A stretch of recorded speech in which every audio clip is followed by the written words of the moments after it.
Hello student, आज 12th class में physics में हमारा टॉपिक जो चल रहा था, हमारा चैप्टर चल रहा था इलेक्ट्रोस्टैटिक्स। इलेक्ट्रोस्टैटिक्स के अंतर्गत उस दिन मैंने आपको कुछ टॉपिक पढ़ाए थे, जैसे कि वैद्युत आवेश, क्वांटाइजेशन ऑफ चार्ज यानी वैद्युत आवेश का क्वांटीकरण, उसके बाद बताया था हमने आवेश की योज्यता और लास्ट में बताया था कूलॉम का नियम।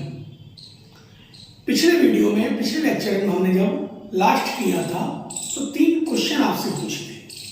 पहला क्वेश्चन पूछा था कि कूलॉम के नियम में F equal 1/4 pi epsilon 0 Q1 Q2 upon R square आता है, और मैंने कहा था कि इसमें एप्सिलॉन नॉट या एप्सिलॉन 0 निर्वात की वैद्युतशीलता है, जिसका मान 8.85 × 10⁻⁻12 आता है। हमने कहा था आपको, जो न्यूमेरिकल होमवर्क के रूप में दिया था, उसमें कहा था कि एप्सिलॉन 0 का विमीय सूत्र ज्ञात करो। इसके लिए मैंने आपसे ये भी कहा था कि हम लोगों को करना क्या पड़ेगा कि यहां पर Q1 Q2 अपॉन 4 पाई F × R स्क्वायर, इसको शिफ्ट किया बस, केवल यही तरीका हमने 11th में पढ़ा है कि किसी भी राशि का विमीय सूत्र कैसे निकालते हैं। अब हम यहां पर एक काम करें कि एप्सिलॉन 0 का जब विमीय सूत्र चाहिए तो वो आपने निकाला होगा, लेकिन मैं यहां कर रहा हूं इसलिए समझिएगा। Q इसका विमीय सूत्र होता है AT, दूसरा Q इसका भी विमीय सूत्र होता है AT। 4 पाई का होगा नहीं, F1 है, इसका होगा ML T-2, और R दूरी है, इसका होगा L स्क्वायर। अब देखो वो चीज कटने वाली है, नहीं कटने वाली है तो देखो M ऊपर नहीं है तो M ऊपर पहुंचेगा, M-1 L और ये दो मिलके LQ, T-2 ये ऊपर जाएंगे तो एक ये तो ये हो गया T-4 और A स्क्वायर। इस तरीके से एप्सिलॉन 0 ये जो आया इसका विमीय सूत्र निकल के आता है। दूसरा क्वेश्चन मैंने पूछा था कि यदि हम कंघे को अपने गीले बालों पर करें, नहा के आए और गीले बालों पर करें, तो क्या कंघे में हल्की वस्तुओं को आकर्षित करने के गुण आएंगे कि नहीं। आपको थ्योरी पढ़ाई गई थी कि जब कभी कंघा, प्लास्टिक की कोई पैमाना, इनको सूखे बालों पर रगड़ते हैं तो उसमें हल्की वस्तुओं को आकर्षित करने का गुण आ जाता है। इसका मतलब जब हम गीले बालों पर करेंगे तो कोई भी घर्षण नहीं होगा, फ्रिक्शन नहीं होगा, और जब घर्षण नहीं होगा तो उसमें हल्की वस्तुओं को आकर्षित करने का गुण नहीं आएगा। सीधी सी बात यह है कि अगर हम थर्माकोल के प्लेट पर सूखा कपड़ा लगाएं तो ही उसमें घर्षण होगा, गीले कपड़ों पर घर्षण नहीं होगा, तो घर्षण होना अनिवार्य है। तीसरा क्वेश्चन हमारे ये था, कल देखो कि एक निकाय है और उस निकाय पर हमने ये कहा था कि इस तरीके से 5 या 6 कण हैं निकाय में, ठीक है, और इन पर 5 माइक्रोकूलम, 2 माइक्रोकूलम, माइनस के 1 माइक्रोकूलम, माइनस के 2 माइक्रोकूलम, माइनस के 3 माइक्रोकूलम, प्लस के 3 और प्लस के 7 माइक्रोकूलम। आवेशों का योज्यता नियम ये कहलाता है Q equal Q1 plus Q2 plus Q3 plus up to dot. अब यहां पर देखो, सबसे पहले 5 माइक्रोकूलम प्लस फिर 2 माइक्रोकूलम, फिर प्लस करेंगे लेकिन माइनस होने के कारण माइनस 1 माइक्रोकूलम, माइनस के 2 माइक्रोकूलम, प्लस 3 माइक्रोकूलम और प्लस 7 माइक्रोकूलम। तो कुल मिला के 5 और 2 7 और 3 10 और 7 17 में से 2 और 1 3 ऋण के घट गए। 5 और 2 7 और 3 10 और 7 17 में से 3 घट गए, तो बचे आपके कितने? 14 माइक्रोकूलम। ये निकल के आ गया ऑप्शन नेट आवेश। कुल मिला के ये जो चीज मैंने आपको बताई है, ये पिछले लेक्चर में हमने समझाया था, उसके ऊपर न्यूमेरिकल है। आज हम बात करते हैं इलेक्ट्रोस्टैटिक्स के अंतर्गत जो टॉपिक आज हम कवर करने वाले हैं उन पे अगर हम विचार करें तो जरा यहां देखें। हमारा आज का टॉपिक पहला होगा वैद्युत क्षेत्र, दूसरा होगा वैद्युत बल रेखाएं, तीसरा होगा वैद्युत क्षेत्र की तीव्रता, चौथा पॉइंट होगा बिंदु आवेश के कारण वैद्युत क्षेत्र की तीव्रता और पांचवा पॉइंट होगा वैद्युत द्विध्रुव। चलिए सबसे पहले हम बात करते हैं वैद्युत क्षेत्र की। क्या है समझो, इस स्थान पर कोई आवेश रखा हुआ है, मान लो, ठीक है, ये Q आवेश यहां पर रखा है, तो इसके चारों ओर का वह क्षेत्र जहां कोई अन्य आवेश आकर्षण अथवा प्रतिकर्षण बल का अनुभव करे वैद्युत क्षेत्र कहते हैं। इस चीज को एक आप एग्जांपल से ऐसे समझ सकते हो कि सपोज करो यहां पर कोई मैग्नेट रखी हुई है, चुंबक रखी हुई है, ठीक है, और इस चुंबक का ये नॉर्थ सिरा, ये साउथ सिरा है, एक हम लोहे की प्लेट को इसकी इतनी दूरी पर रखें तो हो सकता है वो इससे न चिपके, लेकिन जैसे जैसे हम इसके पास लाएं और मान लो इस स्थान पर जैसे पहुंचे इससे चिपक गए, तो इसके चारों ओर का यह क्षेत्र पूरा चुंबकीय क्षेत्र कहलाएगा। ठीक, 10th क्लास में मैग्नेट में जब पढ़ाया गया ये वाली बात। इसी तरह से आवेश की बात कर रहे हैं, कोई आवेश अगर यहाँ रखा है, प्लस आवेश रखा है, तो इसके चारों ओर का वह क्षेत्र जहां कोई अन्य आवेश मतलब अगर पॉजिटिव भी हो सकता है, नेगेटिव भी हो सकता है, तो अगर पॉजिटिव आवेश है तो उनके बीच लगेगा प्रतिकर्षण बल, और अगर नेगेटिव आवेश है तो उनके बीच लगेगा आकर्षण बल। सीधी सी बात है कि अगर ये प्लस आवेश रखा हुआ है तो इसके चारों तरफ कोई अगर अन्य आवेश आए, अगर वो प्रतिकर्षण बल का अनुभव कर रहा है तो पॉजिटिव नेचर होगा उसका, तो आकर्षण बल का अनुभव कर रहा है तो नेगेटिव नेचर होगा। तो सीधी सी बात कि किसी भी आवेश के चारों ओर का वह क्षेत्र जहां कोई अन्य आवेश आकर्षण या प्रतिकर्षण बल का अनुभव करता है वैद्युत क्षेत्र कहलाता है। ये डेफिनेशन पीडीएफ में आपको मिलेगी, लेकिन फिर भी आप चाहो तो नोट कर सकते हो। एक बार दोबारा सुने कि किसी आकर्षणकारी कण या आवेश के चारों ओर का वह क्षेत्र जहां कोई अन्य आवेश आकर्षण अथवा प्रतिकर्षण बल का अनुभव करे तो वैद्युत क्षेत्र कहते हैं। हम ये भी कह सकते हैं कि किसी आवेश या आवेश समुदाय का, मतलब एक से अधिक आवेश यहाँ पर स्थित है, कोई निकाय टाइप का योजिता नियम के हिसाब से, तब भी हम कह सकते हैं कि किसी आवेश या आवेश समुदाय के चारों ओर का वह क्षेत्र जहां कोई अन्य कण आकर्षण या प्रतिकर्षण बल का अनुभव करता है वैद्युत क्षेत्र कहलाता है। इस तरीके से ये वैद्युत क्षेत्र की परिभाषा निकल के आती है। आगे हम बात करते हैं वैद्युत क्षेत्र की तीव्रता। हमारा सेकंड टॉपिक है वैद्युत बल रेखाएं। अब इस पर विचार करते हैं क्या है। वैद्युत बल रेखाएं जो खींची जाती हैं वो सदैव वैद्युत क्षेत्र में खींची जाती हैं। इन चित्रों को भी ध्यान रखना पड़ेगा भी, क्या है वैद्युत बल रेखाओं की परिभाषा कि किसी वैद्युत क्षेत्र में खींचा गया हुआ है काल्पनिक निष्कोण वक्र जिस पर एकांक धनावेश स्वतंत्र एवं पृथक्कृत चलता है वैद्युत बल रेखाएं कहती हैं। क्या समझे, किसी भी वैद्युत क्षेत्र में अगर कोई काल्पनिक निष्कोण वक्र खींचा जाए और उस पर कोई एकांक धनावेश स्वतंत्र और पृथक्कृत रूप से चले तो उसकी दिशा वैद्युत बल रेखा की दिशा कहलाती है। इस निष्कोण वक्र पर खींची गई स्पर्श रेखा वैद्युत बल की दिशा को प्रदर्शित करती है। किसी भी बिंदु पर खींची गई स्पर्श रेखा सदैव याद रखना वैद्युत बल रेखा को या एक तरह से कहेंगे वैद्युत बल की दिशा को प्रदर्शित करती है। हम यहाँ पर एक चीज देख सकते हैं कि अगर किसी स्थान पर धनावेश रखा है तो याद रखना वैद्युत बल रेखाएं धनावेश से बाहर की ओर गति करेंगी, लेकिन अगर कोई ऋण आवेश रखा है तो यही वैद्युत बल रेखाएं बाहर से अंदर की ओर प्रवेश करेंगी। इस आधार पर एक एग्जाम्पल ले सकते हैं कि अगर एक पॉजिटिव आवेश और एक नेगेटिव आवेश किसी स्थान पर रखा है तो यहाँ पर वैद्युत बल रेखाएं धनावेश से ऋणावेश की ओर चलती है। इसी तरीके से अगर यहाँ पर एक धन और दूसरा धन रखा है तो इनके बीच प्रतिकर्षण होगा तो वैद्युत बल रेखाएं बाहर की तरफ प्रदर्शन करेंगी। इस कारण इनके बीच में एक न्यूट्रल पॉइंट्स उदासीन बिंदु प्राप्त हो जाएगा। समझ में आ गया? ये था आपका वैद्युत बल रेखा। तीसरा टॉपिक है हमारा वैद्युत क्षेत्र की तीव्रता। वैद्युत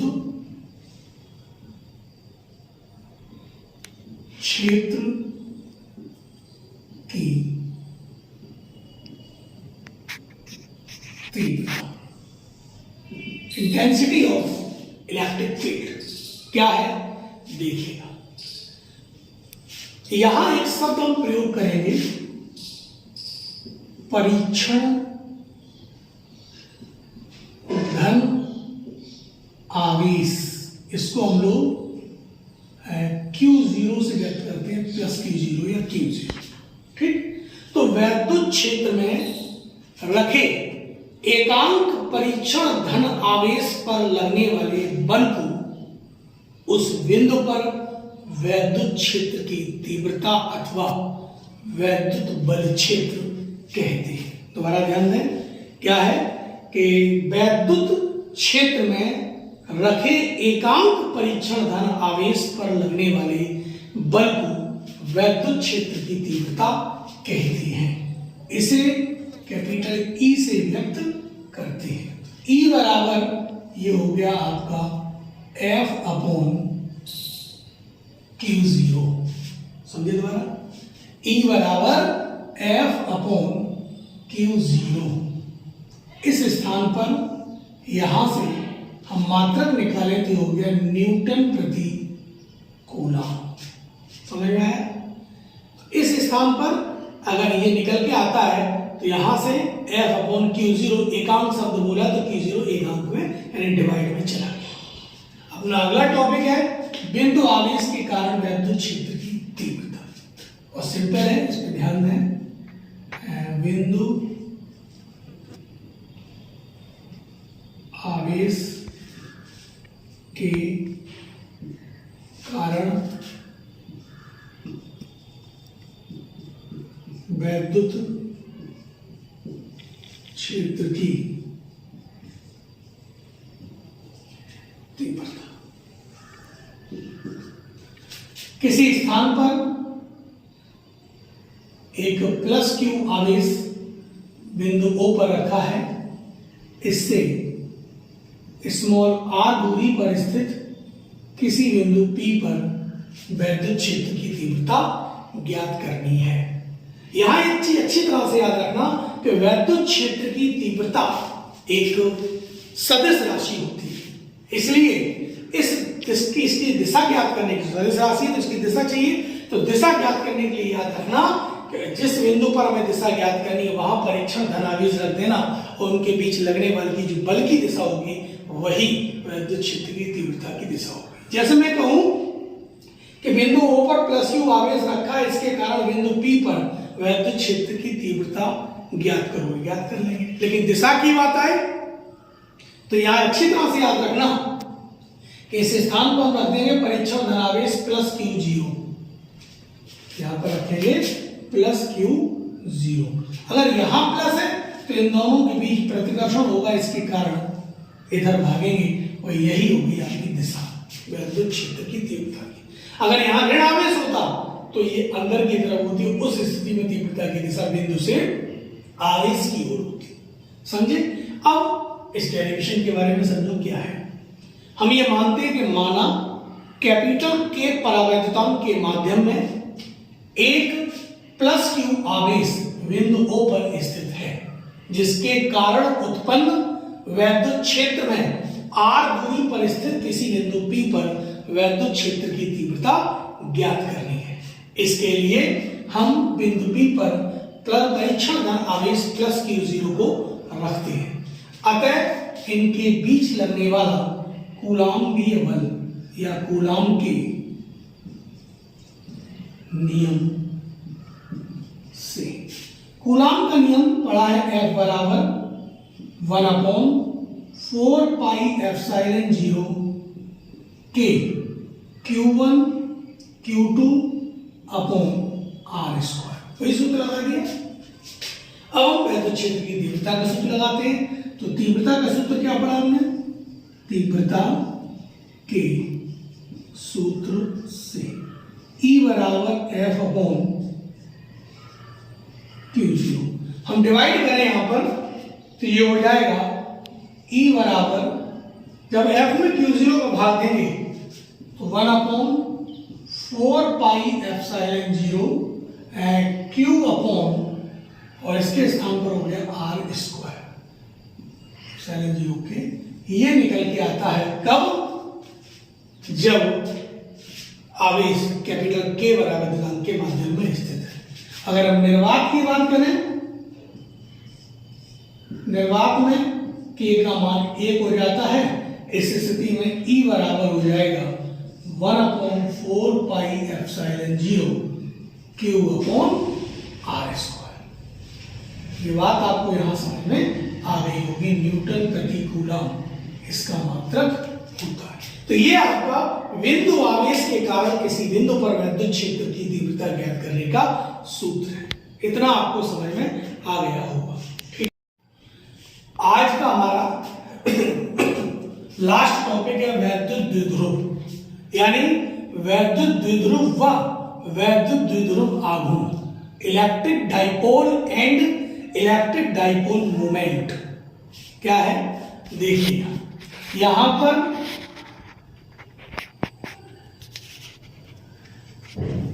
दो आवेश एक दूसरे से अल्प दूरी पर स्थित है। एक है -Q, दूसरा है +Q। इनके बीच की दूरी सूक्ष्म दूरी 2L है। आपको भी 2L क्यों ली गई? देखो R दूरी L दूरी भी ली जा सकती है, लेकिन यहां 2L इसलिए लेते हैं बहुत सूक्ष्म दूरी है, बहुत माइनर दूरी है, इसलिए इसे 2 की कोटि में ले ली।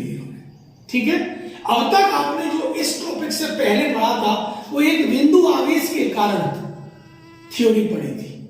अब यहां पर पढ़ रहे हैं आवेश समुदाय, यानी द्वि आवेश होंगे। क्या है वैद्युत द्विध्रुव? समझो, जब दो बराबर किंतु विपरीत प्रकृति के दो आवेश परस्पर अल्प दूरी पर स्थित होते हैं तो इस समायोजन को वैद्युत द्विध्रुव कहते हैं। नोट करना अच्छी तरह से, जब दो बराबर किंतु विपरीत प्रकृति के बिंदु आवेश परस्पर अल्प दूरी पर स्थित होते हैं तो इस समायोजन को वैद्युत द्विध्रुव कहते हैं। वैद्युत द्विध्रुव का उदाहरण HCl, HBr, ये केमिकल पदार्थ, क्योंकि हम जानते हैं H और Cl एक पॉजिटिव होता है एक नेगेटिव आयन होता है, दोनों के बीच में परमाणुविक दूरी होती है जो बहुत सूक्ष्म होती है। तो इसलिए HCl, HBr, HI, NH3 ये जितने भी हैं ये सभी वैद्युत द्विध्रुव कहलाते हैं। समझ में आ गई? इसके बाद बात आती है वैद्युत द्विध्रुव आघूर्ण। ये क्या है? वैद्युत द्विध्रुव आघूर्ण, इसको हम लोग P अक्षर से व्यक्त करते हैं। क्या है समझो, वैद्युत द्विध्रुव बनाने वाले किसी एक आवेश तथा दोनों आवेशों के बीच की अल्प दूरी के गुणनफल को वैद्युत द्विध्रुव आघूर्ण कहते हैं। दोबारा सुनो शुरुआत से, कि जब दो बराबर किंतु विपरीत प्रकृति के आवेश परस्पर अल्प दूरी पर स्थित हैं तो इस समायोजन को वैद्युत द्विध्रुव कहते हैं। वैद्युत द्विध्रुव के किसी एक आवेश तथा दोनों आवेशों के बीच की अल्प दूरी के गुणनफल को वैद्युत द्विध्रुव आघूर्ण कहते हैं। समझ में आ गया? यहां से इसका मात्रक निकालें तो हो जाएगा coulomb into metre. Clear? Coulomb into metre, ये इसका मात्रक है। यह एक सदिश राशि होती है और इस सदिश राशि यानी वैद्युत द्विध्रुव आघूर्ण की दिशा द्विध्रुव की अक्ष के अनुदिश ऋण आवेश से धनावेश की ओर होती है। याद रखना अच्छी तरह से। इस वैद्युत विद्युत की दिशा ऋणावेश से धनावेश की ओर होती है। इस प्रकार आज हमने जो टॉपिक कवर किए आज के लेक्चर में वो विद्युत क्षेत्र, विद्युत बल रेखाएं, विद्युत क्षेत्र की तीव्रता, बिंदु आवेश के कारण विद्युत क्षेत्र की तीव्रता और लास्ट टॉपिक हमने किया था विद्युत द्विध्रुव। इस प्रकार आज जो भी पढ़ाया गया है इसे आप ध्यान से समझें वीडियो के माध्यम से और इसके द्वारा अपने नोट्स बनाएं, अपने कमेंट्स दें, तो पता चलता है कि आप लोगों को कोई चीज समझ में आ रही है कि नहीं आ रही है।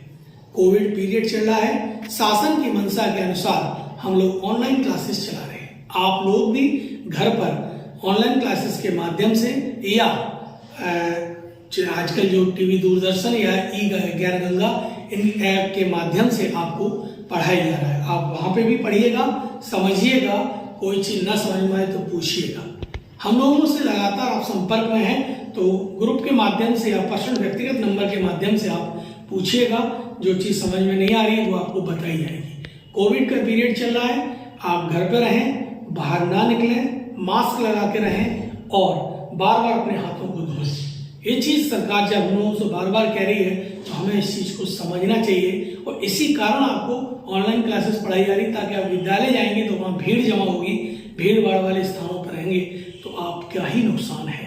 इन सबसे बचने के लिए गवर्नमेंट आपको पढ़ाने का प्रयास कर रही है, हम लोग भी आपको पढ़ाने का प्रयास कर रहे हैं, तो आप अनवरत रूप से पढ़िएगा। जिन लोगों के मोबाइल नंबर ग्रुप में नहीं है वो एक दूसरे के माध्यम से हम लोगों को फोन करके अपने नंबर जुड़वाएं और आगे अपनी पढ़ाई करें। ठीक है, धन्यवाद।